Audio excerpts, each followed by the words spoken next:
Sir, we are live now. Now we can start. Okay, fine. So, good evening, one and all. On behalf of Pulse Pharma, I take this privilege to welcome you all for this scientific session, which is in association with West Bengal Orthopaedic Association. So, before starting, I just wanted to give you a small introduction of Pulse. Pulse is a patient-centric, innovation-driven, integrated pharmaceutical company with inclusive growth model. With 26 years of active presence across India and emerging market, Pulse has a world-class R&D and a manufacturing infrastructure.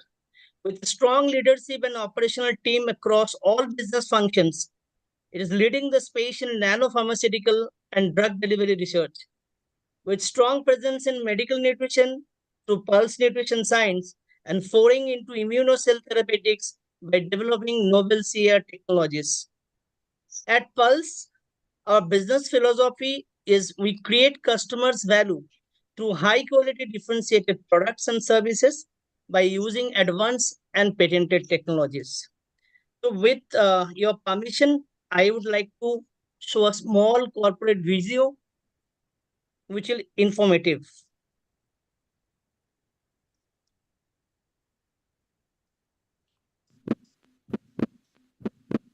Pulse, a true reflection of the heart and its functioning. A heart that is compassionate about others and passionate about its work. A heart that is dynamic yet consistent. A heart that is predictable and reliable. A heart that goes the extra mile to deliver what is expected. Our business philosophy encompasses these very principles. At Pulse Pharma, we feel patients' problems, think, innovate, and do everything that it takes to deliver cost-effective solutions. We have a well-aligned leadership team and a highly motivated functional team to carry out our mission. We innovate and develop products with unique functional characteristics that help us serve our customers' needs better. We develop innovative business processes that help us improve our efficiency and customer experience. We have world-class infrastructure that includes an integrated R&D center and 3 manufacturing facilities that help us develop and manufacture high-quality differentiated products. Our research efforts are focused on developing nanotherapeutics, nutri-therapeutics, and cell therapeutics. Our operational presence is spread across India and 40 countries worldwide. We reach out to nearly 250,000 healthcare professionals in various specialties through our sales team of over 1,000 people and our partner sales force in various countries. At Pulse, we work with a real spirit of Pulse to bring about a positive difference in millions of lives. Because we are compassionate about people and passionate about our work.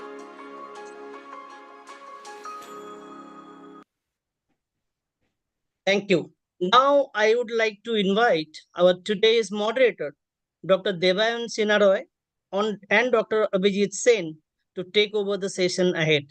Over to you, Doctor. Good evening, everyone. So today we have a very informative session in hand on role of thromboprophylaxis in orthopedics. And to illustrate first, I'd like to invite Dr. Kingshuk Mandal. Dr. Kingshuk Mandal is a practicing orthopedic surgeon for the past 20 years. He is the secretary of the North Kolkata Orthopedic Surgeons Club, and his special interests lie in minimally invasive surgical procedures. So I'd like to invite Professor Mandal to please begin his lecture. Thank you very much.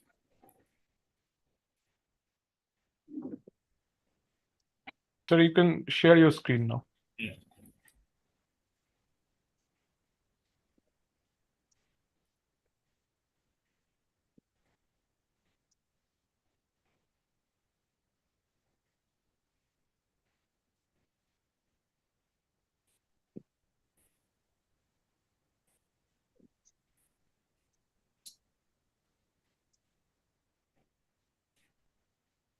Yes, sir, we can see it, sir. That's it. Yeah,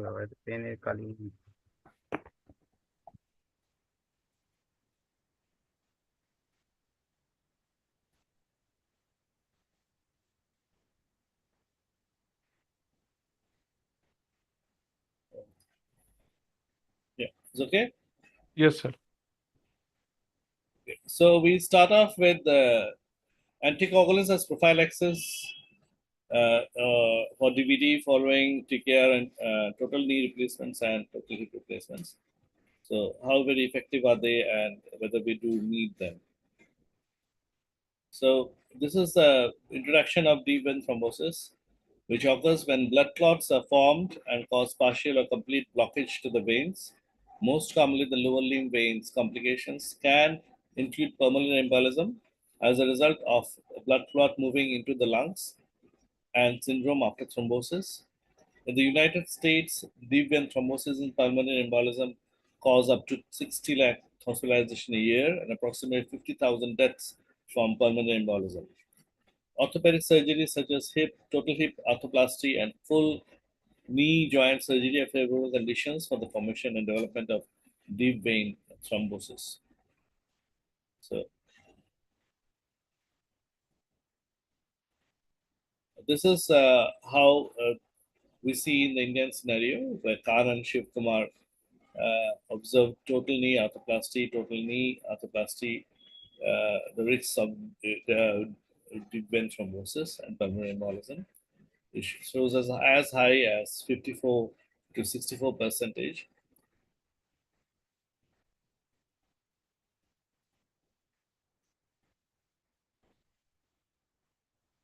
And the Western population, the majority of orthopedic surgeries in the lower limb are classified in the highest risk groups for venous thromboembolic complications. Without pharmacological thromboprophylaxis, the incidence of asymptomatic deep vein thrombosis was 17% after total hip replacements and 43% after total knee replacements and 24% after hip fracture surgeries in Western patients. An epidemiological study in Asia concluded the rate of venographic. Just a moment.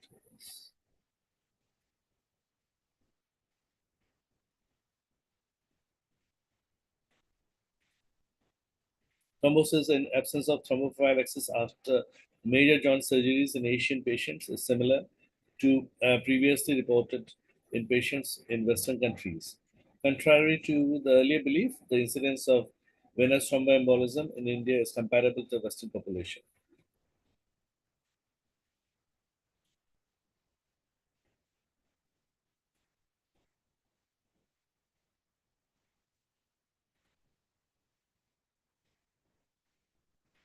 Okay.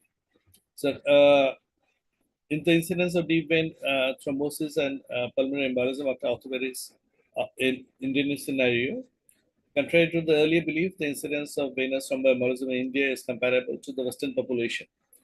The incidence of deep vein thrombosis in Indian patients undergoing orthopedic surgery without any prophylaxis ranges from 0.98 to 23.3 percentage.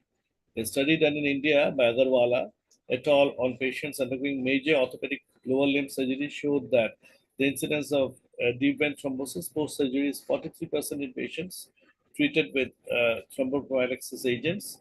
The incidence of deep vein thrombosis post-surgery is 60% in patients not treated with any thromboprophylaxis agents.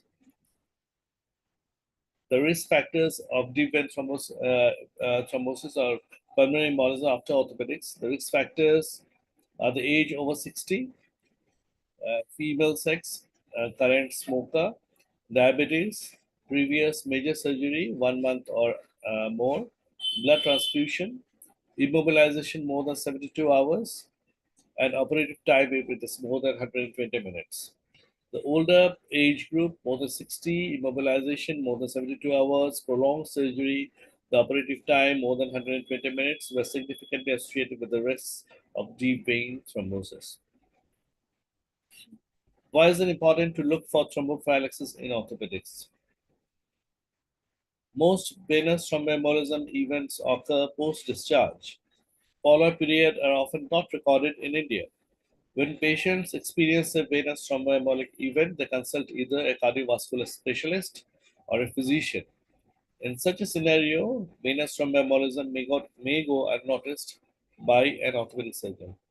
Therefore, it is imperative to use an effective thromboprophylaxis to prevent venous thromboembolism without any significant risk of bleeding. So these are the various regimes which are recommended by the various guidelines. Some recommend use of acetylsalicylic acid with low molecular heparin, and some just use low molecular heparin. And then you have got dabigatran, apixaban, rivaroxaban, lows of unfragulated heparin, then vitamin K antagonists. The various studies which have come in combination of use of single molecule for the prevention of DVT. So the use of aspirin as a thromboprophylaxis, the post TKR or THR. The aspirin acetylsalicylic acid is an inexpensive, totally orally administered and widely available medication with a controversial use as a prophylactic agent for venous thromboembolism. The orthopedic community has long embraced aspirin for post-surgical venous thromboprophylaxis, mainly for total hip arthroplasty and total knee arthroplasty. This was due to a noticeable increase in perioperative bleeding complication after introducing fractionated heparins for venous thromboembolism prophylaxis in total joint replacement. There was a majority based on aspirin's perceived low bleeding risk without any convincing evidence. So this is very important. The aspirin controversy as thromboprophylaxis after total knee replacement or total hip replacement. Indeed, majority of observational data is set back in time when orthopedic surgeons favored aspirin prophylaxis, except for patients who are perceived to be at higher risk of bleeding, selectively received warfarin or other anticoagulants. Moreover, they have not looked at pulmonary embolism as a more reliable surrogate marker of venous thromboembolism. Recently published 2019 American Society of Hematology guidelines included conditional recommendation for using aspirin. The guideline also recommended preferring non-NOACs, that is, non-vitamin K antagonists, over low molecular heparin, which is preferred over unfractionated heparin for patients undergoing total hip or knee arthroplasty.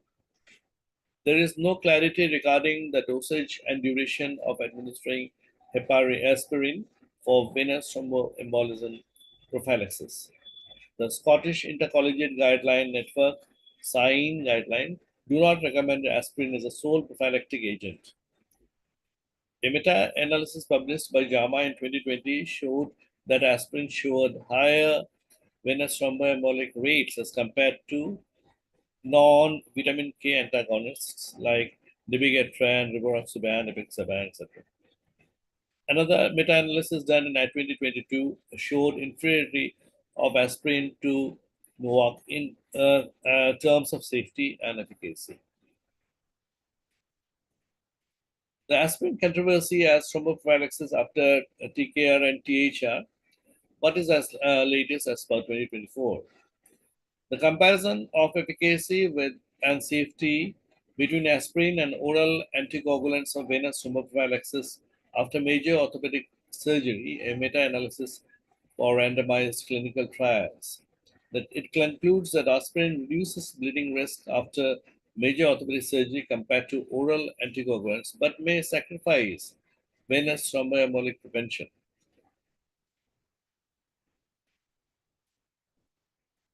So, NOAC versus aspirin, a retrospective study.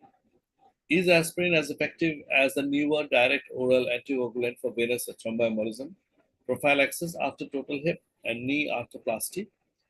An analysis from the National Joint Registry of England, Wales, Northern Ireland, and the Isle of Man. The conclusion after total hip arthroplasty and total knee arthroplasty,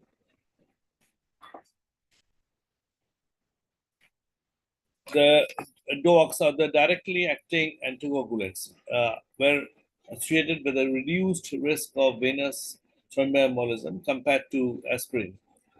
The directly acting anticoagulants were associated with reduced length of stay and was not associated with an increase in the risk of further surgery, wound problems, bleeding complications, or mortality compared to aspirin. The drawbacks of aspirin, the summary as such, there is no clarity regarding dosage and duration of administration. The conditional recommendation of 2019 ASH guidelines, the SIGN guidelines do not recommend aspirin as a monotherapy. The guidelines recommend aspirin not in cases where bleeding risk is high and venous thromboembolic risk is low. No clear guidelines mentioning aspirin over NOAC for the prevention of venous thromboembolism. Various meta-analyses and studies show the inferiority of aspirin over NOACs in deep vein thrombosis prevention. Introduction of two traditional anticoagulants. Traditionally, low molecular weight heparins or LMWH and vitamin K antagonists, VKAs, were thromboprophylactic agents extensively used after total hip arthroplasty and total knee arthroplasty. The limitation of traditional anticoagulants, the lower molecular weight heparin and fondaparinux were inconvenient in patient settings because of the parenteral administration and high cost. The heparin-induced thrombocytopenia was an additional risk with low molecular weight heparins. Fondaparinux carries additional limitations and it is not recommended in patients who are less than 50 kgs or aged more than 35 years and those with moderate or severe renal impairment. The VKs or the vitamin K antagonists have low, slow onset and offset of action and a narrow therapeutic window with a target internationalized normalized ratio of 2 to 3. Its complex pharmacodynamics requires frequent monitoring of coagulation and dose adjustments to achieve therapeutic levels and often use additional resources, thus causing potential confusion for patients. There is propensity for interaction with other drugs and various food based on the vitamin K content and its metabolism is vulnerable to numerous genetic polymorphisms. The VTE prophylaxis in this NOACs era. The introduction of NOACs helped to address some limitations of traditional anticoagulant. Apixaban and rivaroxaban directly inhibit the factor 10A. Dabigatran is a direct thrombin inhibitor.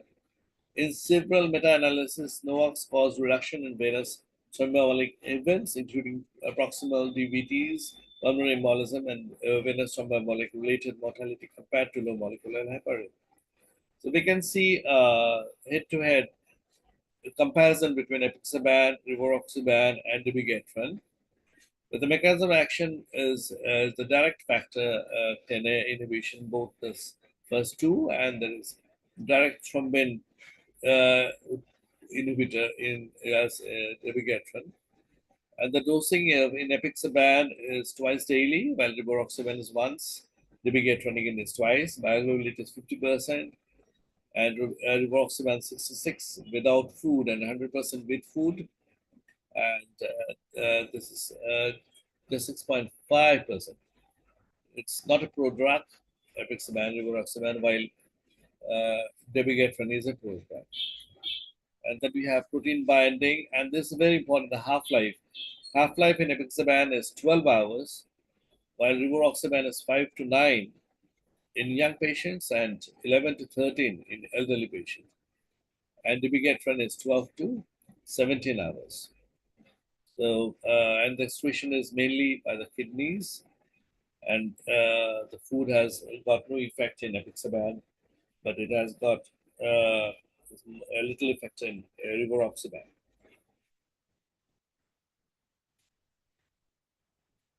The current approved direct oral anticoagulant regimens for various thromboembolic prophylaxis after major orthopedic surgery. They will get venous thromboembolic after major orthopedic surgery. Its recommendation is 150 to 200 milligram once daily. And for total hip, we have you have to give an 28 to 35 days and a knee for 10 days. And these are the various studies which recommend this. And you have rivaroxaban, venous thromboembolic after major orthopedic surgery. It's once daily, 10 milligram. And again, the duration is similar, 28 to 35 days in hip and 10 to 14 days in knee. Apixaban, 2.5 milligram twice daily. The duration is almost same. And endoxaban is not available here. It's as the Japanese study says, it's once daily. Thank you all for patient hearing. Thank you very much. Thank you very much, Dr. Mandal, for his elaborate and informative lecture. So we'll take the questions later on at the end of lecture session. So now I would like to invite our next faculty, Dr. Professor A.K. Pal sir. So A.K. Pal sir is currently working as a professor of orthopedics in Jalpaiguri Medical College. He has been ex-professor and HOD of SSKM and IPGME&R, and he has more than 40 publications in many national and international journals. He has completed AO Basic, Advanced, and also the Master course. He has been awarded with as many as 3 national awards, and he has been reviewer in the Indian Journal of Orthopaedics. So I would take the pleasure to invite Dr. A.K. Pal sir for his lecture. Sir, please. Thank you, Dr. Abhijit, for your introduction. So, good evening to all of you. So, today we are discussing about a very important steps for making our patients safer. So, all of you know this is the novel, the newly directed. There is newly directed anticoagulants, oral anticoagulants, novel or oral anticoagulants for DVT prophylaxis following total knee replacement, total hip replacement is coming in a big way, because that is a silent killer in even our discharge of the patients. All of you know initially the prophylaxis was given by the vitamin K antagonist, which is a very low therapeutic index. There's a high risk of hemorrhage. Once it has at least one dose is skipped, there is a high chance of hemorrhage, and also there's a high chance of the venous thromboembolism. So now we have to search for the novel oral anticoagulants for VT prophylaxis. Now the question is, are all these novel oral anticoagulants the same for VT prophylaxis? Now the standard network of the meta-analysis shows the Apixaban had the most favorable position for both this venous thromboembolism and the major and the clinically relevant non-major bleeding. Now, in market, there are basically 3 this sort of drugs is available, as already discussed by Kingshuk. There is Apixaban, there is Debayan, and there is Rofixaban. So basically, this Apixaban is the most important, the most favorable position for both the venous thromboembolism and then major clinical relevant non-major bleeding. In another major meta-analysis, it shows that risk of major, that is clinically relevant non-major bleeding, was found lowest in Apixaban and 2.5 milligram BD dose, and highest for rivaroxaban and the Thromboprophylaxis. So as we discussed, the Thromboprophylaxis is very well dropped, but it cannot be given as a very low body weight, less than 50 kg or more than 75 years age, where there is high chance of renal impairment. So Thromboprophylaxis is a very difficult to maintain its therapeutic efficacy. Now the rivaroxaban is the only competitor. It is available in the market. Dabigatran is also there, but it is very difficult because dabigatran is a very, very low bioavailability, and it is almost whole of this drug. It is excreted unchanged in the kidney. So if there is a significant amount of renal damage, it is very difficult to use this sort of rivaroxaban. So basically, this is the only limitation. And now the Abhijit is the most important drug for that is prophylaxis of venous thromboembolism. Similarly, another meta-analysis shows that is efficacy of this novel orally active anticoagulant. The bleeding rate is stable with apixaban, but it's remained relatively high with rivaroxaban. Why it has happened? Now they will let us see. Now, adherence to this NOSC and the once daily versus the BID dose. Then a meta-analysis shows the BID dosing regimen of this vitamin K antagonist oral anticoagulants, there is direct thrombin inhibitors of the factor 8 inhibitors, showed a more balanced risk-benefit ratio for stroke prevention of intracranial hemorrhage in patients with atrial fibrillation, which is the more major indication of non-orthopedic major indication for using of these drugs. Conversely, in another meta-analysis, once daily and the BID regimen did not show any difference in efficacy and the safety of this NOSC in major orthopedic surgery, non-valvular atrial fibrillation, venous thromboembolism, and acute coronary syndrome. Given that the NOSC has the plasma half-life approximately 12 hours compared to once daily dose, BID dosing may be associated with lower probability of the hazarded high peaks or low troughs when skipping a dose or when the overdose occurs. So when the overdose occurs, so there is at the worst scenario, bleeding may continue maximally up to 12 hours in case of apixaban.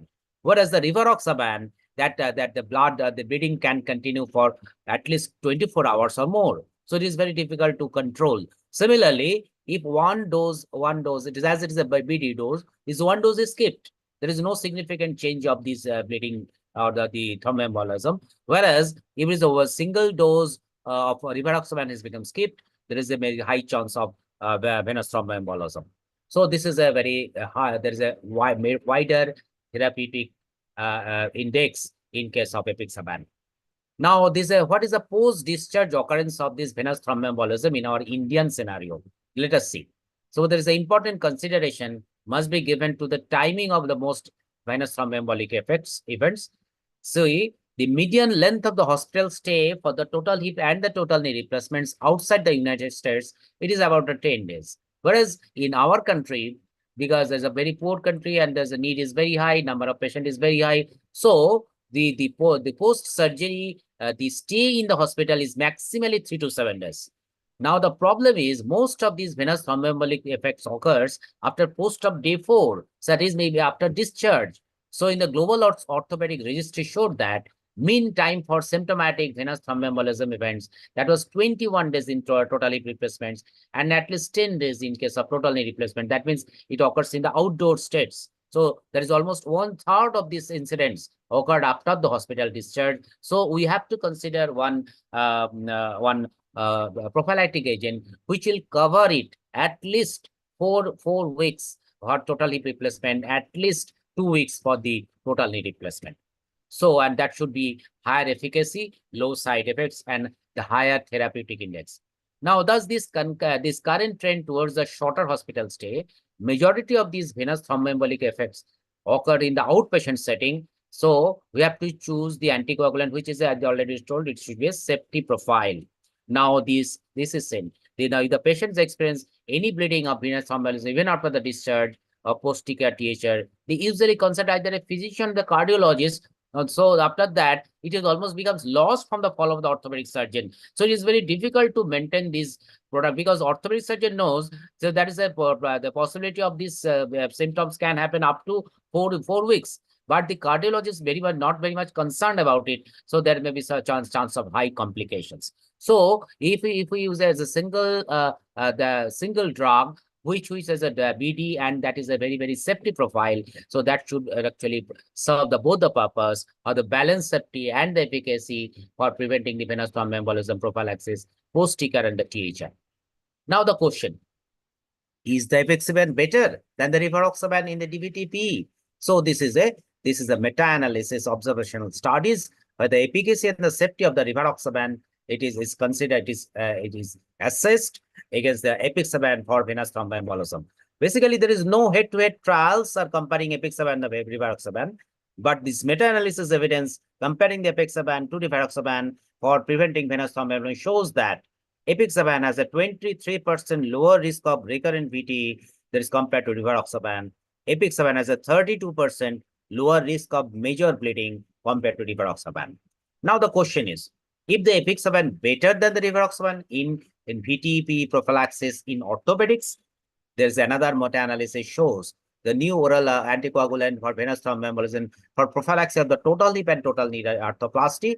This is still, it is not a head-to-head trials comparing the apixaban and the rivaroxaban, but this evidence, it is a level 1 evidence, which is comparing the apixaban and rivaroxaban after the hip and knee arthroplasty, which shows that apixaban has the lowest bleeding risk when compared to other NOSs, and apixaban is preferred in patient with higher risk of bleeding, and the rivaroxaban is preferred in patient with lower risk of bleeding. So this is a very, very high efficacy. It is a very safe, it is considered very safe drug for the arthroplasty surgeon. Now, this is another question. Is the apixaban better than rivaroxaban in orthopedics in Indian scenario? No Indian study is there, but this is a study. It is a ranking the efficacy of the anticoagulants for prevention of the venous thromboembolism after total hip and knee arthroplasty. It is a systemic review and the network meta-analysis. This meta-analysis comparing the apixaban and rivaroxaban for prophylaxis the hip and knee arthroplasty shows apixaban and rivaroxaban has the same efficacy in preventing VTE. However, in terms of the bleeding risk, apixaban is safer and more stable than the other enzyme. So bleeding risks are high in rivaroxaban, so it is considered safe to use the apixaban for at least 4 weeks in total hip replacement, at least 2 weeks for the total knee replacements. Now, this is the comparative chart of apixaban and the rivaroxaban, which shows there is some similarity, like mechanism of action. Both are the direct factor 9 inhibitor, which is the final common pathway. But the time of peak concentration is almost same, is 1 to 4. There is no prodrug. Now, this Debayan is that's a prodrug, and see the bioavailability. Bioavailability is apixaban is 50%, whereas the rivaroxaban is a little bit better, but the bioavailability of the Debayan is very, very less. So it is, though it is very, it may be considered for this VT prophylaxis, but Debayan can be very less efficacious for the long run. Now, another important point is, see the half-life, it is 12 hours. So that is why it is VT is used. And we see that the hemorrhage occurs that can continue only for the 12 hours, whereas it is used for the OD. But so if the hemorrhage occurs, that can continue for whole long 24 hours. It is very difficult to control for the rivaroxaban. So in this, consider in this point, apixaban is better drug. Now see this advantage. That both are metabolized in the oxidation, and apixaban is also by the conjugation. And the excretion, see the excretion, 33% is the renal excretion of the rivaroxaban unchanged.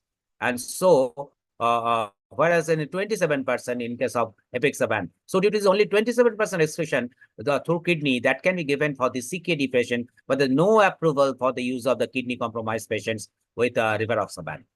Another important point is the absorption with the food. There is no effect on so even after the discharge, if the patient is not very aware of taking exact food, so the apixaban is better safe drug for high efficacy when there is no food the food dependent impairment of the absorption. Whereas the rivaroxaban, it is a food dependent.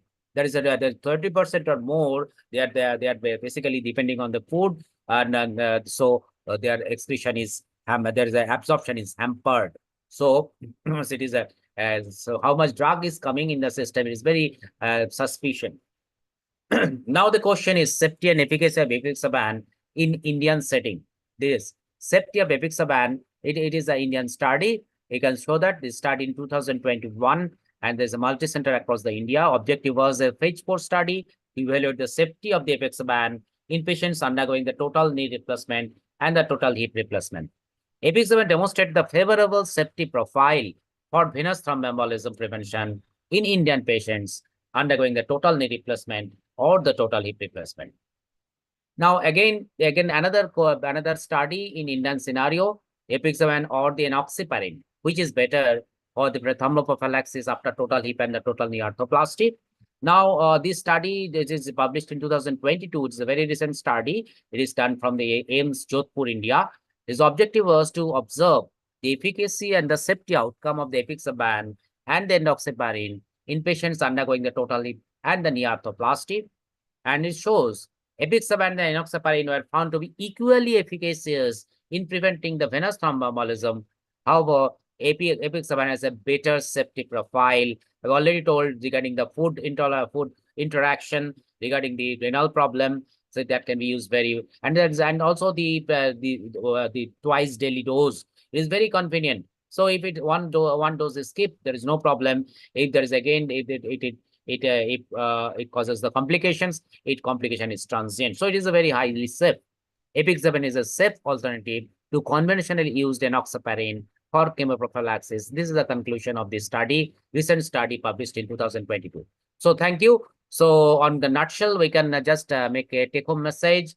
So there are in market. So there is a novel and there is a directly acting oral anticoagulant drugs is available. It's enoxaparin and also rivaroxaban. Whereas the rivaroxaban, it is very difficult to use because the therapeutic profile is relatively shorter and with the most of this relatively higher drug, it is excreted by the kidney. So for kidney disease, renal disease, it is very difficult to use for this. But another problem is a food interaction. So if the food actually hampers its absorption, whereas the apixaban, it is a highly safer for preventing the venous thromboembolism. That should be used for 4 weeks in case of THR and also 2 weeks for the TKR. Thank you. Over to Dr. Sen and Debayan. Thank you very much, sir, for your very informative lecture. I think many of us had this confusion regarding this thromboprophylaxis, and by your lecture, we have cleared that doubt. So, sir, I have got one question. Yes. Like for apixaban or rivaroxaban, when we should start this therapy after postoperatively? After how many hours gap we should give? Absolutely important questions. Very, very important question. So basically, if we give the spinal anesthesia, so in that case, we actually always start this drug after at least 12 hours. So it is better to use from next day, preferably from the next day. So there is a chance of bleeding is relatively less. So with the first 24 hours, we always advise the patient not to give upright position. I will keep to lie down with his head at the level of the bed. And once after at least 24 hours, so I always ask the patient to get up. So that in the presumably there is the local the puncture wound that would be relatively blocked, and there's a chance of bleeding will be less. So we start this drug in my practice from 12 hours or most probably safely from 24 hours post-op. And how long to continue this therapy for total knee replacement and total hip replacement? Yes, it is very important. As the Indian scenario study shows that there is a chance of venous thromboembolism is very high from 10 days onwards. It is basically by average, it is by 9.7, 10 day in total knee replacement. That is why we always encourage the patient to walk even after the total knee replacement from the third postoperative day. So once the pains reduced, we started walking even with the braces for total knee replacement. So there is chance of venous thromboembolism will be less. So for the prophylaxis, at least 2 weeks should be given for the total knee replacement, and 4 weeks, because it is seen maximally the venous prophylaxis, the venous thromboembolism can happen within third week.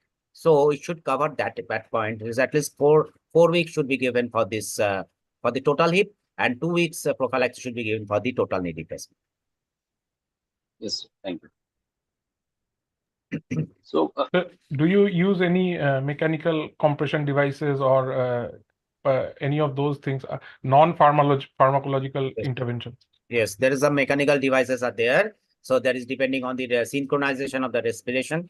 So there are two types of mechanical devices already there. So I mean, my practice, I didn't use that for this, but it is, yes, if he has very high risk, there's high chance of, there's a history of venous thromboembolism before that, before this surgery. There's a very hefty patients, very obese patients, highly diabetic for more than 10 years with history of thromboembolism, that can be used. There are two types of device, that is mechanical compression with or without synchronization of the respiration, that can be used for the lower limb, and till the patient is very much ambulatory. So I think this can be used at least for 3 to 4 weeks. There is no problem at all. And sir, what about the comorbidities? Like if the patient had a history of hemorrhagic stroke, do you still use? Yes, yes, there is a hemorrhagic stroke is there, so there is a problem. So in that case, we are actually I usually take the opinion of the cardiologist. Cardiologist, yes, and also bleeding profile. So always we put the knife when the blood is stable. INR should be within that 1.5 to 2. So within that period, we can touch the patient. Once it is stable, then only we will start. But if there's a history of hemorrhage, so in that case, we will be very much cautious about it. And actually, I take the opinion of the cardiologist. Okay. My question to Dr. Mandal is, yes, sir. There is a study of giving low molecular heparin before the OT. I mean, you give 12 hours before OT, and then you have prophylaxis, and there was the earlier recommendation how they used to do it. Now, there is no study of giving apixaban or rivaroxaban prior to OT, prior to operation. And all the studies have, whichever we have seen is 12 hours following operation, because the half-life is 12 hours. So, do you think it is safe to start off apixaban prior to operation? Yes, I don't have any experience on that. I don't have. So yes, if it is before operation, it's better to give some injectable so that we can maintain the bleeding. You start with low molecular heparin 12 hours. Absolutely. Shift over to apixaban. Absolutely. And the next is, many patients we see they are coming with they are taking aspirin, acetylsalicylic acid. Yes. So do you stop acetylsalicylic acid and you shift over to rivaroxaban, or you continue with the acetylsalicylic? It is a very, very important question. What is the protocol of stopping these sort of anti-platelet drugs like aspirin or clopidogrel? Basically, there's a recommendation is, if patient is taking aspirin, there is no indication of stopping aspirin, especially in the emergency cases. If there's a patient has an emergency, even with the patient is on aspirin, we can perform the operation. But if it is an elective surgery, so you can stop at least 48 hours before the planned surgery for this aspirin. And for the clopidogrel, yes, it is very difficult, because for clopidogrel, at least for the planned surgery, it should be stopped for at least 5 days or 7 days. Better to 7 days. And you have to check all the profile parameters, especially the BT, CT, PTT, APTT, as also the INR. All parameters should be within a safe limit. Yeah. Thank you. So very important, very question. Sometimes we see that the anesthetists put the patients on low molecular weight heparin when they're admitted. So now after discharge, we are changing them to oral anticoagulants. So is there a method of transitioning from low molecular weight heparin to oral anticoagulants? Actually, I don't have some expertise opinion on that. Basically, what actually Dr. Mandal is just Kingshuk highlighted. So if the patient has a high risk, we can start with the low molecular heparin even before operation. So once the operation is over, so during operation, we should not continue on that. So if it is a spinal anesthesia, we should stop this drug for at least 12 hours to 24 hours. So after 24 hours, as there is a drug-free period, so we can as before the operation, there's a INR was stabilized. So with this safety period, after that we can easily change over to this newly directed oral anticoagulants. Yes. It is always say the patient is high risk patient. And then you can start with low molecular heparin 12 hours prior to OT. Absolutely. Yes. That is what I do, and most of the doctors in the office do. And for 1 or 2 days, you give low molecular heparin, and then you change it over to oral anticoagulants like apixaban. That is a safer alternative. But this, remember, the first dose of whatever it is, low molecular heparin or oral anticoagulant, should be always 12 hours following operation, not before that. Absolutely. Absolutely. Very important information. So for clopidogrel and aspirin, you stop that medicine prior to surgery, then operate and put the patient. Yeah, clopidogrel and aspirin are not similar. Aspirin, Yes. Clopidogrel has got a higher risk potential. So, Yes. yeah, clopidogrel, if it's a planned surgery, clopidogrel should be stopped at least 5 days before you go into surgery. Okay, but aspirin is not so. Aspirin will not cause so much of bleeding. So there is no question of stopping aspirin if it is a planned surgery or so. You can always shift over from aspirin to low molecular heparin or whatever it is, whichever you feel is good. But clopidogrel is entirely different. You have to stop clopidogrel before going into surgery. And postoperatively, you continue with apixaban or rivaroxaban for the recommended duration. And after that, you continue as it was recommended, that clopidogrel and aspirin. Is it so? Yeah, that is fine. That is okay. You can always start off again with clopidogrel later on after the stitch removal. In that, you always continue with apixaban. That is fine. Now, an But important I want to ask one observed- question. One other Is it important recommended observation I for observed. other hip surgeries also, apart from this replacement in intertrochanteric fracture or shaft femur fracture? We do intermediate nailing. For that also, is it recommended? Same. It's the same recommendation.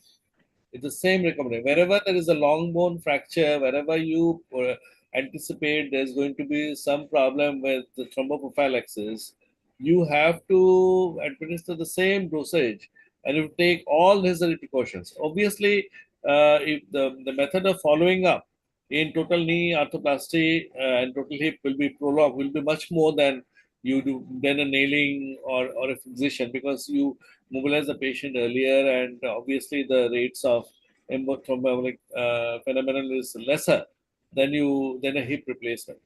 So the duration may be lesser, but the same protocol should be followed. I think that is. Is it followed for tibia nailing and humerus nailing also, as it's called for the long bones? We know that for the femur, the thromboembolism event is more. But is it recommended for the tibia nailing and humerus nailing also? I do. I always continue it. Maybe not for 3 weeks or 4 weeks. At least I continue it for 1 or 2 weeks. I do. Absolutely. I am also supporting on that. Especially there is a point of interest is sometimes there are some double fracture. So especially the support soft of humerus fracture, shaft of the tibia fracture, and both the fracture may need some intermedullary nailing. So these are the very, very high risk patient, even in a lower age group also. They're a very high risk patient, and these are the condition where you have to use this sort of apixaban prophylaxis, or at least as Kingshuk rightly mentioned, at least for 2 weeks, 2 to 3, because after 2 to 3 weeks we started walking even by protected weight bearing. So the chance of VTs will become less, but at least 2 to 3 weeks, first 2 to 3 weeks should be protected. The double fracture, but both the intermedullary nailing may be required. And preferably, actually, if you make some period free intervals, if the even lower limb may be fixed fast, followed by after 4 to 5 days, you can fix the upper limb like that. Otherwise, one's fracture should be treated by the plating, and that should be by nailing. That should be safer. So, what should be the duration of stopping the medicine? Suppose for I have done the femur nailing, I have started the patient on apixaban, and then I am going to plan humerus nailing after 5 days. Then how long I should stop this medicine prior to second surgery? Basically, you have to identify the high risk patient.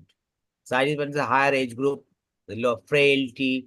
There is a diabetes, obesity, the other comorbid factors. The patient was remained bedridden for a long time. So these are the ideal high risk patient. So these are the cases where the prophylaxis will be given for at least 2 to 3 weeks. But it is a very younger age. So in that case, it can, especially the double fracture. So there is both the nailing was done. In that case, we have to, actually my practice, I follow this EPIC-7 for at least 10 to 14 days till the patient becomes ambulatory. Because once the patient starts ambulation, chance of degree paralysis become less. So that I follow it. Thank you. What is the experience of Kingshuk? Yeah, the same. If it is a nail, if it is a long bone which I have nailed or I have plated, whatever it is, minimal of 2 weeks of oral anticoagulant should be given. And see, if you are fixing up 2 fractures, one fracture you fix up now, and another fracture you're going to fix up another 2 or 3 days later, how do you continue with oral anticoagulants is the question. Now, that is what I'm asking. Say you have fixed up the femur now, and you're going to fix up the humerus, say after 2 3 days. What should you give to the patient? Yeah, that is in that case, actually, I start the oral treatment after the second operation, not by the first operation. In this time, I always put the patient on low molecular heparin. Yes, that can be done. Yes, absolutely right. Absolutely.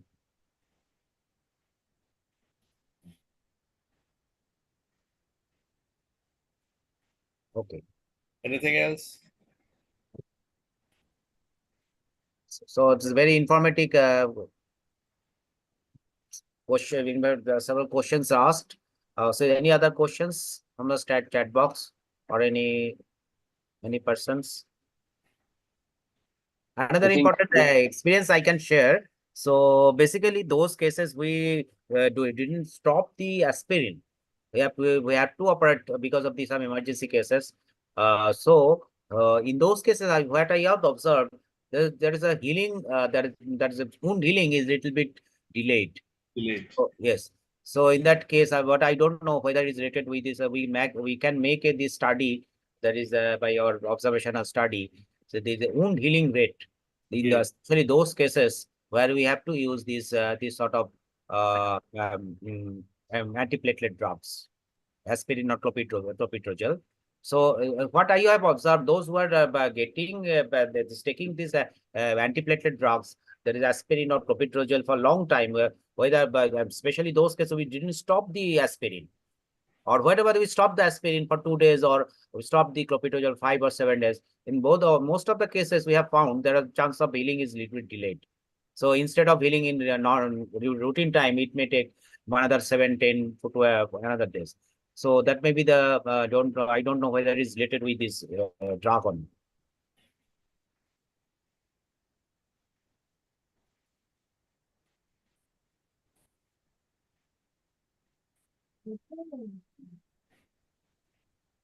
Okay. I think we have covered most of the things and we have cleared many doubts today.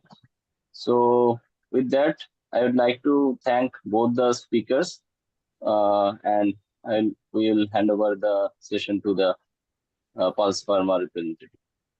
Yeah, thank you, Doctor. At the outset, I would like to thank all the doctors who have made it possible tonight to attend this scientific discussion. A big thanks to West Bengal Orthopaedic Association and their dignitaries for giving this opportunity to Pulse Pharma. Special thanks to our today's speaker, Professor Dr. A.K. Pal and Dr. Kingshuk Mandal, and our lovely moderators. Now, I officially conclude this program and signing off. I wish you all a healthy and happy night. Thank you. Thank you. Thank you.